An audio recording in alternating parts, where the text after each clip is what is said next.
మన హిందూ సంస్కృతంలో అతిపెద్ద పండుగ అంటేనే ఆ శివుని ఆవిర్భవించిన రోజు అంటేనే మహాశివరాత్రి. అందుకనే ఈరోజు ఉపవాసం చేయాలంటే పండ్లు, కొంతమంది పండ్లు తీసుకోవచ్చు.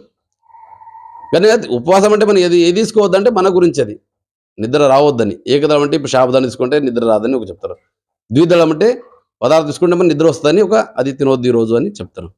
కానీ శివుడేమో భజన, కీర్తన చేయడానికి ప్రాసిద్ధ్యం ఉంది. దానికి ఒక రోజు ఒక శివుని పేరు మీద ఎవరో గురువారం చేస్తారు, ఎవరో సోమవారం చేస్తారు. ఈరోజు ఎవరు గురువారం, సోమవారం చేయకపోతే సంవత్సరంలో ఒక్కరోజు శివుని గురించి, కళ్యాణం గురించి, మన కళ్యాణం గురించి ఈరోజు ఒక్కరోజు పండ్లు, నీళ్ళ మీదవి ఉండి ఉపవాసం చేస్తారు.